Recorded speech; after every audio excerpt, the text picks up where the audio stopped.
Hello, Covenant Keepers, and welcome back to another episode. And this is Brent, and I'm here with my super fantabulous wife, Lucy. We're happy to have you back with us. Hi, guys. Now, on your last episode, we were talking about a show that's on Netflix, a streaming service that we just started watching. We started watching, and it's what do they call it? A series? Not a series. Yeah, it is a series. It's a reality show series. Yes, it's not just one show. It's got a lot of episodes. I think there's maybe 10 or 11. I'm not sure of the number. But we started watching it. It's called Love is Blind. It is called Love is Blind. And basically the premise is they bring single men and women into this experiment. Right. They put them in little pods. And what I mean by pods, they'll take a single guy, put him in one pod. Single female, put her in another pod. And they're able to communicate through these pods, but they can't see each other. Right. And they create this emotional connection. And after a certain amount of days, it's something like, 10 days or 14 days, they decide if they want to marry these people or not. It's like a speed dating type of thing. So if you meet someone you like, you can redate them again in the pod, not seeing each other. Right. Make an emotional connection. And after multiple dates, you decide, in essence, I love you. I want to marry you. Without seeing each other still. Yeah. At that like point. Literally they propose in the pod without seeing each other. And they make this commitment to each other. Like literally, one will ask, typically the guy will ask the female, will you marry me? And she will respond, yes or no. Yeah. And if they both say yes, they're both in it. Now they get to see each other. They see each other. And right away they shoot them off to Mexico to have a pre-honeymoon. Before they're married, they have a pre-honeymoon. That's kind of where we left off. And if you didn't get to hear part one to this show, please go back and listen to it because we kind of gave a little bit more of the details at the beginning of this experiment, because it is called an experiment that is hosted by Nick and Vanessa Lachey. Mm-hmm. And they want to answer the question, is love really blind? Yes. Like, can people really fall in love by making an emotional connection first? Mm-hmm. And then can that withstand whatever else comes at them after they meet each other? Right. So that's kind of where we left off the last time, is kind of like, okay, they just whisked these couples off into a pre-honeymoon, which I'm very vocal about. Like, I have a serious issue with, like, you're going to send people off into a honeymoon and they have not married each other and committed their lives to each other. No, they're going to go ahead and try to make a physical connection before they actually even walk down the aisle. Mm-hmm. Which I know, guys, I am not even trying to ignore the fact that a big part of society thinks that way. Like, you have to be able to connect with a person physically in every aspect to the point of even moving in together, right?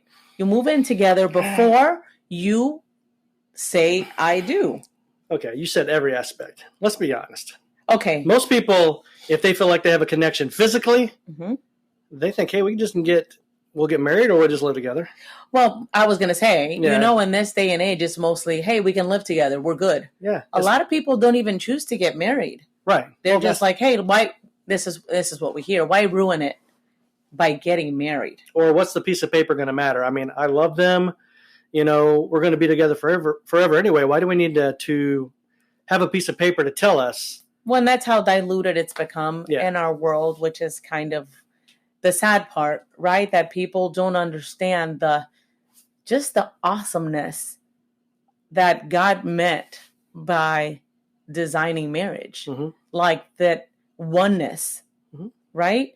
So going back to the show, like this is where we're at. Like, okay, couples have met. Yep. They are now trying to make a physical connection to then go back home. Let's hold this for a second.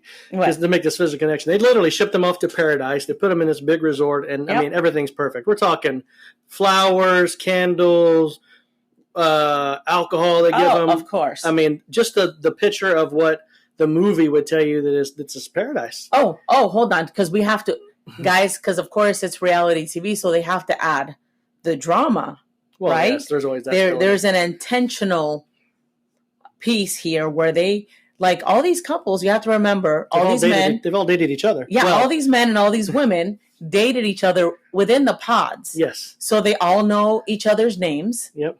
like this is the first time they're actually seeing all of the men and women. So they're like, oh, well, that was so and so. Oh, I remember her, or I remember him. Yeah. And there's a piece of drama here that is just so frustrating to me as I'm watching, and I'm sure to many people if you guys do watch the show, because there are people, like there are individuals that are like start to really like one individual, like let's just say like there's a few women that like one man. Yeah. So now these women are going back to this room where all the women are at, talking about the connections that they've made with this particular individual. So of course you have the added drama and the bonus of, well, it wouldn't be reality TV without. Well, I get it, but just that of course the drama of women like, oh no, he likes me more than he likes her, and I could see him marrying me and not her, and it's a little crazy, but it's interesting how they bring all the couples to the same resort to have this honeymoon, but now they get to all meet each other, and you can see the tension with this person that really liked that guy that didn't choose her. I mean, it's kind of crazy to see. Well, again, like if you really think about it from the Christian perspective, if you will, when you enter that covenant relationship, again, we're talking about God's design here, guys, and we know this is not the way the world works, but that's the reason that we want to do this, to kind of give the Christian filter through some of this stuff, and not being over spiritual, not making it, this real heavy, dark cloud, but really thinking about looking through the world through God's eyes. Why wouldn't this work? Because if you're not in a covenant commitment with another person, right, your mind is going to wonder, did I make the right choice? Right? Like maybe I had a deeper connection with this person than that person. You're going to see the people, so you don't have that covenant covering on your eyes, which the Bible talks about in the Bible too, about the covenant with your eyes. And it's talking, I don't remember what book it's in. I just lost it as we're talking. But it talks about making a covenant with his eyes. God's talking about it with a person in the Bible, that they would not look upon another woman outside of that connection that he has with his wife. And thinking about, again, these folks are not married. They're not looking at through it that way. So they're seeing other people that they may be physically attracted to or have an emotional attraction to. Well, it's basically the way the world is set up now for individuals. They go out and, I mean, not too many people make an emotional connection before they make the physical connection, because nowadays people go out and they just meet each other, right? And then immediately, not too long after, they are talking about moving in with each other, right? They start what we call hooking up, right? Some people call hooking up. Yes. Before ever even talking about that commitment of getting married. I just want to talk about that Bible verse, because I know you looked at me like I had four heads when I was talking about it. It's actually in Job. I thought it was Job, but I didn't want to say it. It's a Job 31:1, and it says, I made a covenant with my eyes not to look lustfully at a young woman. Okay. So it's in the Bible. I just want to let you know. The Bible, I did not dispute that at all. However, yeah, it's really, the show is kind of how the world kind of works, right? Like, I mean, aside from making the emotional connection first, a lot of people don't do it that way, the way that they have them where they're not physically seeing each other. Right. Most people, even us, and guys, I think we shared before, we were not living with God being the Lord of our lives when we got married. We were not, I can say for myself, like I have a Catholic upbringing, but I can't say that I was saved, that Jesus was Lord over my life. So when we first met, we were very much worldly people. Yes. And we had that physical attraction at the very beginning. And that kind of drove the boat, if you will. Well, yeah, that kind of drove our decision making. Yes. As we moved on. Like we were married within the year. Yes. Like we were. Which was a lot longer than these folks on the show, right? Because they're like, okay, we meet 5 days later, we're engaged. Okay, now we're physically connecting and talking about the wedding that's going to happen in a couple of weeks. Well, yes, this is a very short amount of time. I don't remember the total days of everything that happened, but it was a few weeks from the moment of, hey, we first spoke together, that now we're either going to get married or not get married. So now they come out of their honeymoons or pre-honeymoon. And that was a hot dog mess. Yeah, it was a mess. And then they're moving in together. So now the hosts of the show have all of these couples after this honeymoon. Okay, guys, now we have set you up in a place. You're moving in together. It's an apartment complex. It's kind of like an apartment complex, and all the couples are living in the same building. It's like people you've been through this experiment with are in the same building that you and your quote unquote fiance are living in. And of course, more drama, right? Because there are other people that have connected with these same people. Mm-hmm. So it goes on with now they've moved in together, and now they're going to meet parents and family. So a little bit more drama going on there. Mm-hmm. Let's take a break and come back and talk more about that, because this thing just keeps. Spoiler alert! This thing just keeps unraveling and unraveling and unraveling. We'll be right back. Are you looking to strengthen your marriage? Are there reoccurring conflicts that continue to frustrate both you and your spouse? And could you benefit from faith-based solutions for today's relationship issues? At Tampa Family Resources, that's exactly what we offer. Check out our website today, tampafamilyresources.com.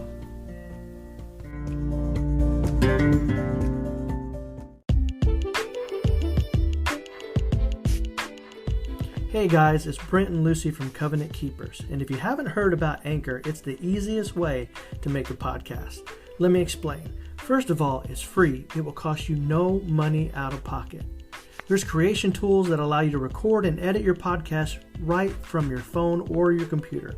The cool thing about it is that Anchor will distribute your podcast for you, so it can be heard from Spotify, Apple Podcast, and so many more. It's so easy, and everything you need to make a podcast you can find in one place. Download the free Anchor app or go to anchor.fm. That's ANCHOR.FM to get started today.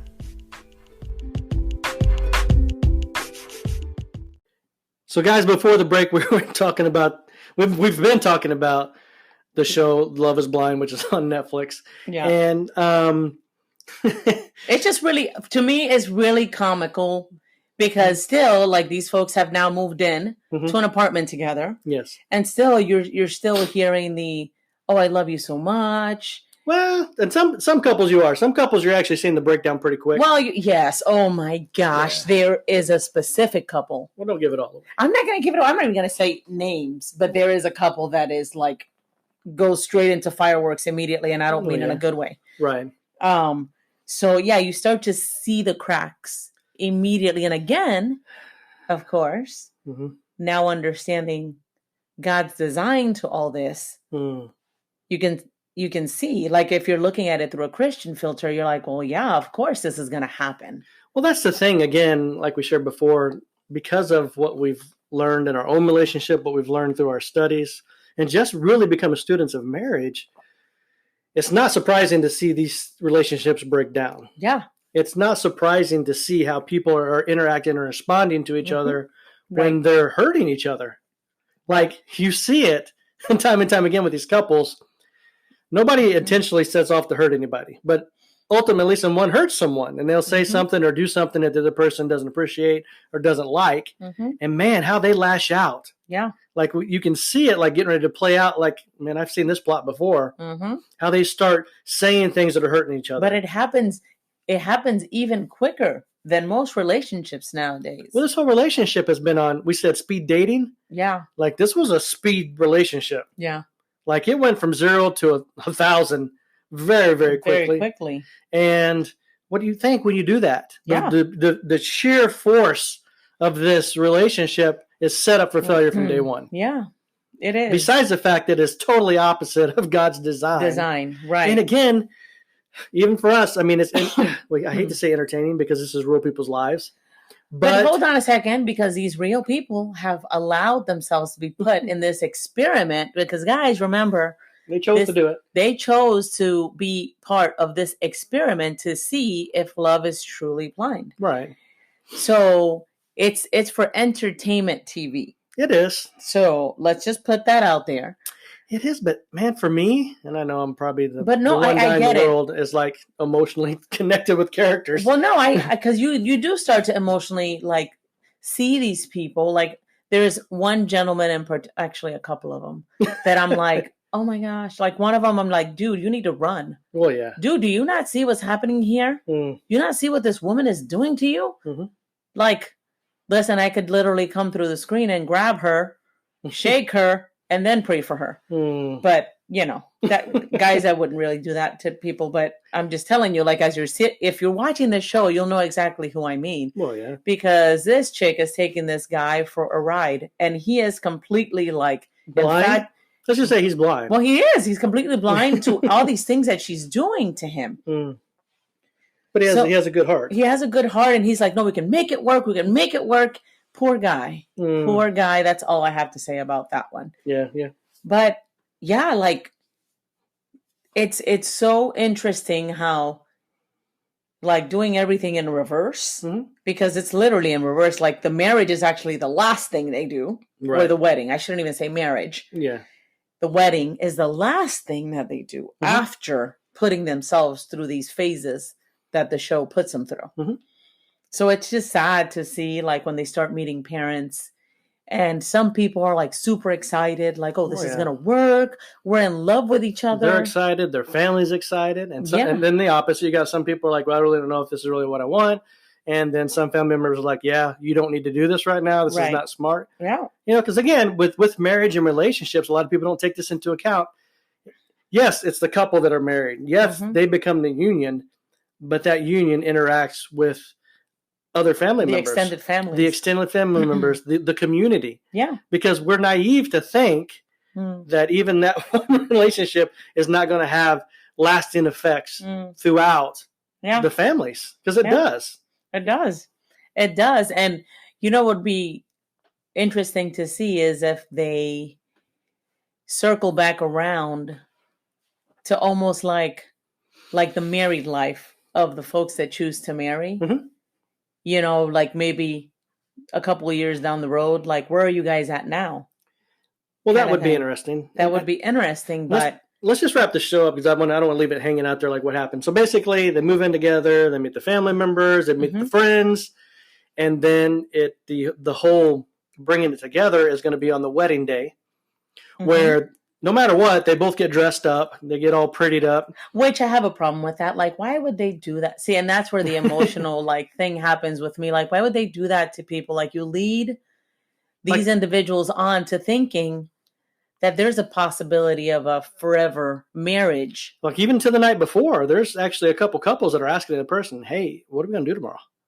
And some people are saying, we'll know tomorrow when it comes. Yeah, when it happens. And maybe that's part of the show. Maybe they've told them. It has to be. That was part of the contract. Like, you guys aren't allowed to say yay or nay. Yay or nay until you're at the altar and they're asking you, will you take this person forever? So literally, guys, they go to the altar. They're actually standing there with family and friends.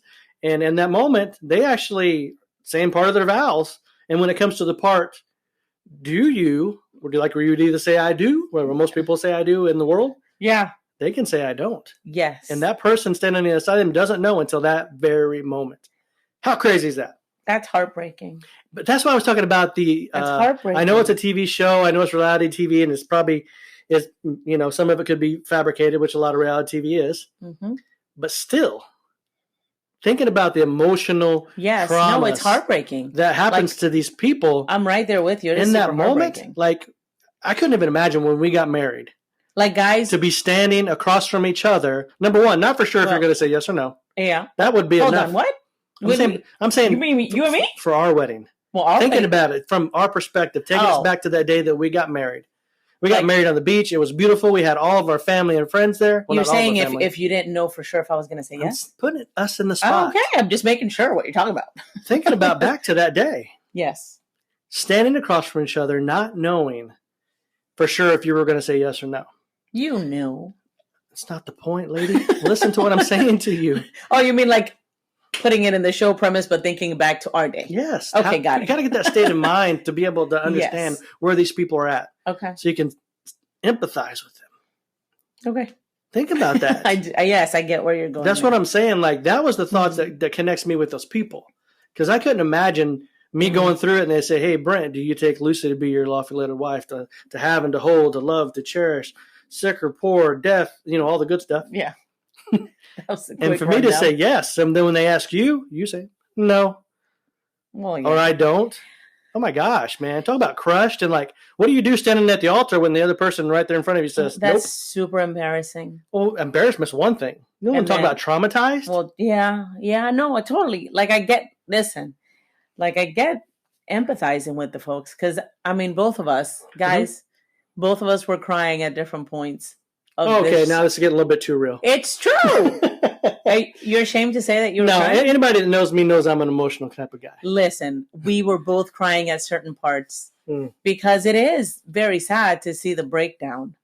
Well, it is. And then even though it's a show, like the passion that you and I have for God's design for marriage, for the connection of relationships, the growth of God's kingdom, excuse me, that's real. So I feel with people, and I think that's why we connect with our counselees so well. We do empathize with them because we've been through divorce, because we've seen the breakdown of relationships. We've seen the brokenness of families. Yeah. Anytime that I see people hurting, it's like, man, I want to get in the boat with you. I want to wrap my arms around it and help you. Well, no, yeah, like, yes, I can see that element with these individuals that, are going through some of the traumas that because this show, like they're putting them through some stuff that is going to last for many years. Like those memories of what this brings to their life. It's incredible. I mean, it's like as I'm watching it with you, show after show, it's like, this is ridiculous. Well, yeah, there was like the fact that somebody would allow themselves to be put through this process is ridiculous, but you can't stop watching because you really want to know. It is a train wreck. That you can't stop watching. That's how our daughter put it. Like, this is a train wreck that you really can't stop watching.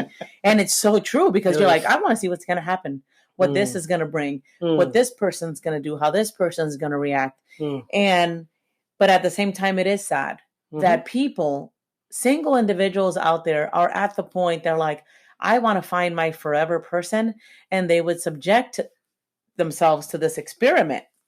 Well, think about that again, back in society in our world. There's people out there that would do silly things just in the hopes to be in a relationship and a marriage. They will put themselves in positions, like in this show, they put them in pods. Right. And they did it this way. Well, the Married at First Sight was another situation. That was another show, guys. That we. But I mean, these are TV shows that are highlighting these things. Yeah. But it's happening every single day with people in our society that are going into these relationships, hoping, right, that this is going to be the one, hoping that this is going to be a successful relationship. But at the end of the day, as believers, as Christians, we can give them the confidence, right? In our own relationships as we walk with God and we grow our relationships as God wants to, that God's way, every single time, 100%, when both individuals are doing it God's way, you don't have to hope. You're going to know you're going to have a successful relationship. You're going to know your relationship is going to be successful. And I'm not saying, when I say successful, I don't mean that you're not going to have problems. Right. Because that's not the world that we live in. Right. We live in a fallen world. You're going to have situations where you don't see eye to eye with your spouse. Right. You're going to have times when your spouse frustrates you. Right? Yes. Don't say that too excitedly. Yes, it happens. There's going to be those times, but when you're living your life God's way, like you can have confidence, and that's our hope in Christ. We can have confidence that, like we always say, for us, there's no escape hatch. Right. There's no escape hatch. There's no escape door. There's no lifeboat. There's no divorce is what I'm saying. Right. Like, we're working through this. We may have an argument. I'd like to say discussion. We may have a very heated discussion, spiritually driven discussion. But at the end of the day, we're going to submit to one another under the reverence for Christ. We're going to submit under the authority of God. I'm going to honor you. I'm going to cherish you. I'm going to nurture you. Well, and that's the thing, like watching these people make these or trying to make these commitments to each other, we know that it's on shaky ground. Well, of course. The way everything is starting off, it's like, guys, why are you doing this? Like, what the heck is happening to society where people would subject themselves to something like this in order to find love? Well, it's like you said, it's on shaky ground. It's built on the sand. The sand. It's not built on the rock, which God is calling us to build our houses on. So why are we surprised when the storms come that the houses are knocked over. Oh my gosh. That they can't last. As we're talking about God's design and built on shaky grounds, I just had to highlight one of the couples. Mm-hmm. There's one of the couples, this man and this woman that are, well, when they're still in the pods, that they're talking about this connection they've made. Mm-hmm. And the woman, I think the woman's the one that says it first, that she is a super duper Christian. Something like a super Christian. And then the guy starts to say that he is also a Christian, but he uses like vulgarities. Well, they both were, yeah. Like, yeah, and I'm like, oh my gosh, like what kind of Christian? I don't know. Again, guys, I'm like hypersensitive to this the cussing and the bad language, but I'm like, what kind of Christian? Like, she's saying she's a super Christian and she wants to raise her family Christian, and he's like he cusses first and then he says how much of a connection they have because he's also a Christian and how he has some kind of verse tattooed on his body somewhere, and it's like okay. But see, so and this couple, I really was interested to see if they were really going to follow through, because I wanted to see what what are professing Christians are going to. What's that say to the world? Well, that's what I'm saying. Like, this is a show that anybody can watch. But not anyone, babe. This is like one of the number one shows on Netflix right now. Is it? It is. Oh my gosh! It's a hit. It's a hit on Netflix. Oh gosh. Okay. See. But see again, because we're faith based. We are believers of Christ, the covenant. I mean, that's what we're all about. As Christians, and I'm not judging anyone, I'm just saying as Christians, as ourselves, we have to be very careful to go out into the world and to proclaim to be ambassadors for Christ. Right. Because that's what the world sees. Well, because the world is going to judge you based on your fruit. You're identifying. Right. But you're identifying. Yes. Yes. So, like, think about it. Like, if people are watching the show, let's just, like, believers, right? They're watching the show because maybe they heard our show now and they're like, oh, I want to see what this is about. Right. And then they see this one couple, this specific couple, guys, you'll know when you see it, talking about how they're super Christian and. Well, it's one statement I think they make. Super, yeah. But, okay, so what does super Christian look like? To a person that's not a believer and they're hearing this and then they see the behaviors and the actions, like, that's an opportunity to misjudge Christianity based on what these people are portraying in this show. It distorts the faith. Yes. It does. So that's why it bothers me sometimes. Like, don't put yourself out there as a Christian if you're not really going to walk it out. Again, guys, in a very non-judgmental way. Like, I'm not judging them. God's their judge. Well, that's the thing, babe. This is just kind of a review. Even when we see these shows, like when we see people doing stuff, I reflected back, how am I doing as a person and an individual? Am I that person's out there proclaiming to be a Christian? But like you said, I'm not showing the fruit. Your actions. I'm not honoring God with my mouth. I'm not honoring God with how I'm treating people. Right. I'm not loving people as God wants me to love people. Yeah. So it really is a check for me to be like, okay, the Holy Spirit's talking to me. Like, for all of us. It is. But it is for each of us as individuals. But I'm sorry, it still frustrates me. Well, of course it does. To see stuff like that. It's like, guys, you're putting that out there. But listen, in the Bible, it talks about our brothers and sisters, in essence, calling each other out. It's not judging. God calls us to. If you see a brother or sister sinning, you're supposed to go talk to them. So you mean I could probably find these people somehow on social media? Maybe listen to the podcast. I don't know. And be like, what in the heck is happening here, guys? Guys. I'm joking. I'm not going to do that, guys. I'm not one of those. In the end of the day, if you decide to watch the show or not watch the show, look at it from an entertainment type of platform. Try to learn something if you're going to take something away from it as far as relationship things, and just think about it through God's filter and relationships in general, because yes, we're Christians, but yes, sometimes we make mistakes. How are you interacting with each other as a couple? How are you interacting with each other as a family? Well, another thing that bugged me about the show is because we're like talking to people about staying together in marriage, right? Yes. We're not pro-divorce. Like, we're trying to help people stay together.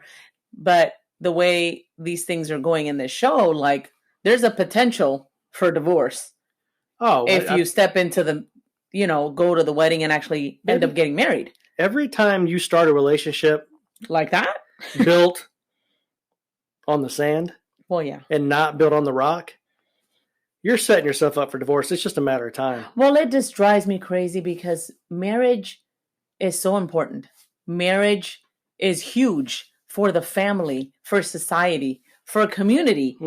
And sometimes in the entertainment world, it's kind of portrayed as just something that you can do. Sometimes? Well, a lot of times. It's just a step that you can take and then you can toss away if you don't want it. So that bothers me. Yeah. To leave you guys on that note. It is. Guys, again, this is just our take on the show and the experience. We hope it's been informative, enjoyable. Send your feedback, guys. Like if you watch it and you want to share with us. And guys, if you want to connect with us on social media, again, check with us on social media. Remember, guys, if you want to support the Covenant Keeper for Life ministry, there's many different ways you can do that. Share the podcast. Share the post on Facebook. Grab your Covenant Keeper gear. You can donate to Covenant Keepers. You can subscribe to the podcast and donate monthly. Whatever you can do to help this ministry continue to move forward. Guys, we appreciate all of that. If nothing else, God bless you. Be safe. We love you. We love you. We'll see you next time.